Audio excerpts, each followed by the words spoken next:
Hi, and welcome to this special edition of The Right Stuff. I'm the Queen, Parker J. Thanks for joining me. Today, we are going to be talking to Allan and Aaron Reini. They are part of that wonderful anthology I've been telling you about called A Time for Everything, a speculative fiction anthology inspired by Ecclesiastes 3, produced by Onward and Upward Media with our creator, Ben Avery.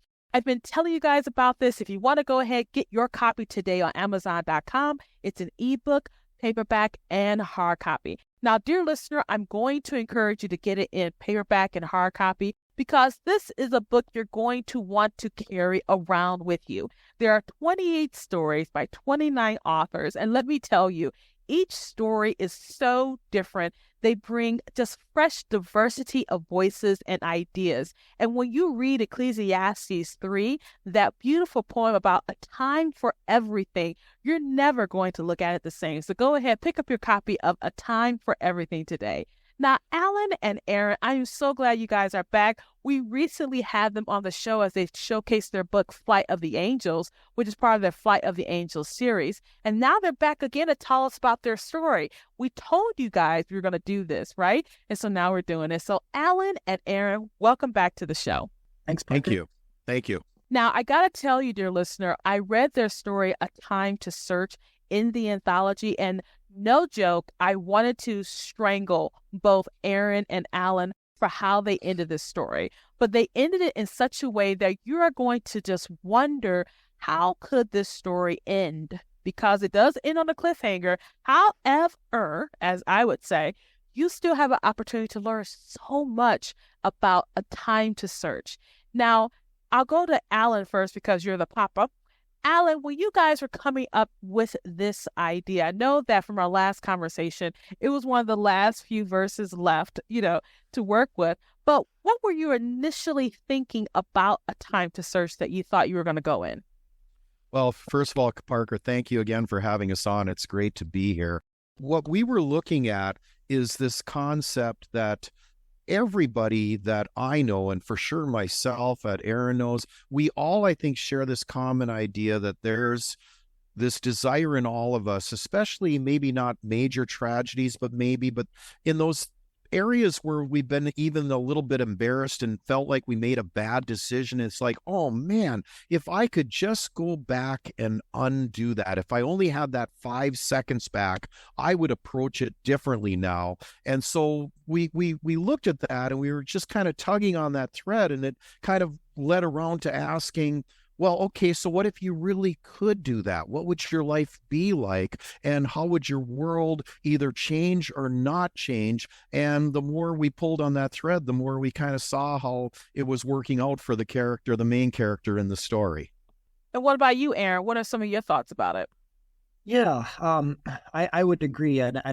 My dad mentioned that sometimes it's not so much the big events in our past that we have regrets about, although that can certainly be the case. But if you run through your prior day or prior week or so, it's so common to think of a careless word or something you said. Maybe you intended it to be funny, but it came across as more hurtful than you wanted it to be. And that's just one small example of dozens of things probably throughout our week that we wish we could go back and change. And so having a sci-fi background, the conceit was, well, what if there were the technology in place that enabled someone to carry out that desire to go back and tinker and change, or maybe try to change the past? Maybe it could work, maybe not, but regardless of what can or cannot be changed, what kind of impact would that have on you as a person? Recognizing that maybe you have this ability to change something, and how would that drive and how would that motivate, and potentially could that lead to a level of addiction to constantly thinking about the past and trying futilely to change it. Do you think that with this take on sci-fi, when it comes to changing the past, you're actually breathing in a fresh voice, because instead of focusing on the event that a person is trying to change, because you said there's small changes, just small things that a person want to do, you're actually focusing on the human behavioral stance of wanting to just make one little simple change to your past. So is it a fresh take on it? Have you had this idea done before? Have you seen it done before? What are some of your thoughts about that? That's such an astute observation. And just like our last interview with Flight of the Angels, you raised questions that I'm not sure my dad and I had even fully considered before. But I would say that's right on in that, yes, the story isn't about going back and changing a major world event, or not even necessarily a major event in this main character's life, in James's life, but rather, you're right in noting that the story is more about what would this addiction to living in the past, how would that affect someone's psyche? How would that affect them as a person? And how could it be damaging to them in the long run? Well, I would just throw in there too that I think maybe from a time travel sci-fi, I would never imagine that what we have is a super fresh take, but I don't think it's really been explored in my reading the way we kind of looked at it. I would hearken back more to like senior high school literature, where a major theme of everything that we read seemed to be that living in the past is not necessarily a good idea because it robs from the present. It robs from building your future. And that's why we were exploring that take of, if you continually forget about the time travel for a minute, just make it about our own minds. If we're continually living our regrets in the past, are we missing our presence, and are we missing building the future? And so it's not a fresh take by any means, because I think literature is full of that theme. However, it was really a lot of fun to apply the sci-fi conceit and the time travel conceit to it, because that was the mechanism in the story that made it actually possible. And then for this one being a time to search, it's the searching for an opportunity to change, the constant search.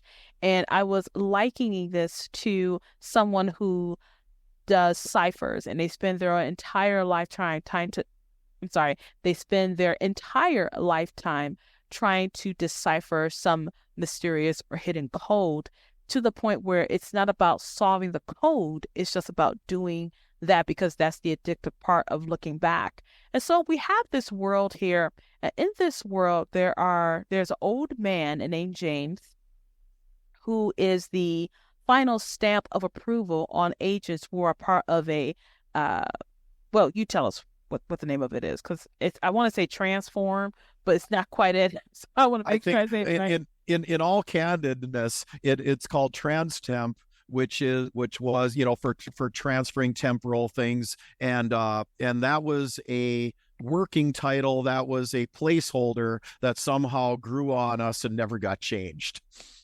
You kind of see the commercial. Transtemp, get your transport temp agency today. Yes, exactly. Kind of like that. It rolls off the tongue. And so in this story, James is vetting another applicant, and that applicant's name is Devin. Tell us a little bit about Devin. Okay, I'll take Devin. Devin is a young man who was recruited on campus because he shares, along with James and anyone else who transtemp recruits, something in like the second string of his DNA that allows him to withstand the negative forces of this temporal change of time travel.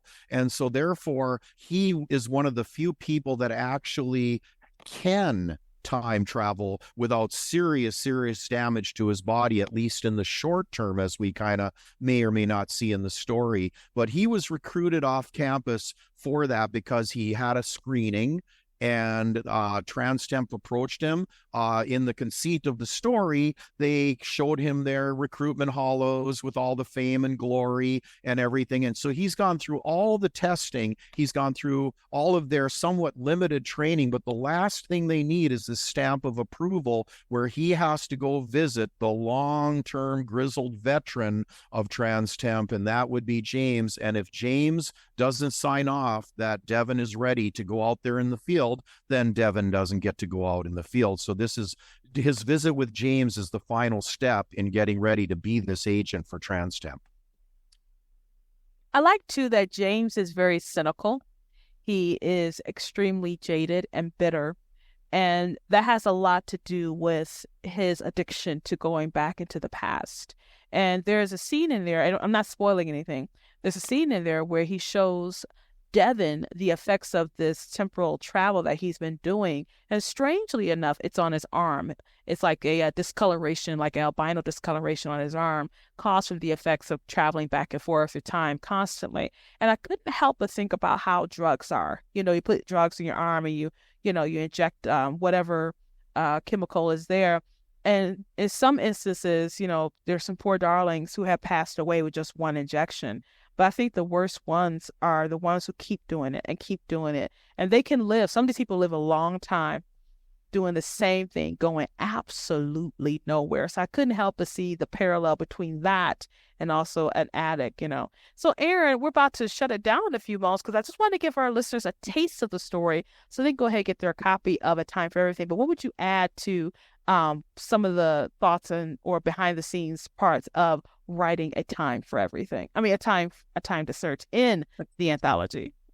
Yeah, well, I would say that it's really the interaction between Devin, this young idealist who thinks that learning from the past will help shape a better future, and then James, again, you hit it, is very cynical. He's seen so many of these young recruits try and fail, and he himself has likely lost hope that anyone who has this gift, that he puts in quotes, that has this gift, can do it and do it in a way where they can be live healthy and fulfilling lives. And so it's that central tension that I think really drives much of the story. And in terms of the background of the development as co-authors, I'll be upfront. This was my dad's original idea, much like with Flight of the Angels. So he had this brilliant conceit and laid out the story. So my part in it was to just try to help come in and touch up here and there, but I would say at the end we're both really proud of how it turned out, especially as you noted earlier, the ambiguous ending that I would say allows the reader to take it in whatever direction they think it should play out, whether that ends up being a happier, maybe a more depressing or melancholy sort of finale. And I think the way you ended it, and dear listener, when you get to the end, you're going to understand why I was so violently talking to Allan and Aaron before the show. But when you get to the ending, it actually makes sense because it keeps in the thematic threads of A Time to Search. It keeps the thematic threads in, but it also allows you to interpret the story. And that's why I really like that. I was able to do a deep dive into the story and really kind of put my thoughts in and ideas in there, because I think that's kind of the point, Allan and Aaron. You want the reader to come back and think, what would I do if I had the opportunity to change, not necessarily the big things, but just the small things. But I have always been of the opinion we are who we are because of the mistakes that we make, the things that we fall through. When you were talking about something embarrassing, I remember I believed something that someone told me, and I said something cruel to another person or about another person, and I wish I could go back and change that whole scenario. But I'm actually glad for the memory because it taught me to be so careful with your words. Don't believe everything people say just because you want to believe it. But if you did not know the mistake, what if you were to make that mistake and it had a greater consequence than it did back then? And it's something I never forgot. I never had an opportunity to say, I'm sorry to the person who I had offended, but it's always there in the back of my mind. And it's kind of like this harbinger of be careful what you say, be careful what you say, be careful what you say.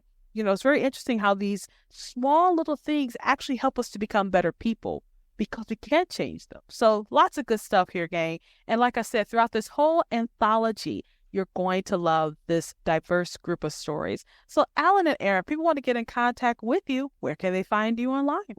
Well, we can be found at flightoftheangels.com, and that's a website that we do not update nearly as much as we should. So a better way perhaps to get a hold of us is to follow us on Facebook /Flight of the Angels, because that is updated a little more often. It's not just about Flight of the Angels. It's about all things Christian-based media and other fun items that we try to, if something strikes us as interesting, chances are it's going to be on there. And so that's a great way to get a hold of us. And then we can always be we can always be emailed at flightoftheangels@gmail.com. It's free.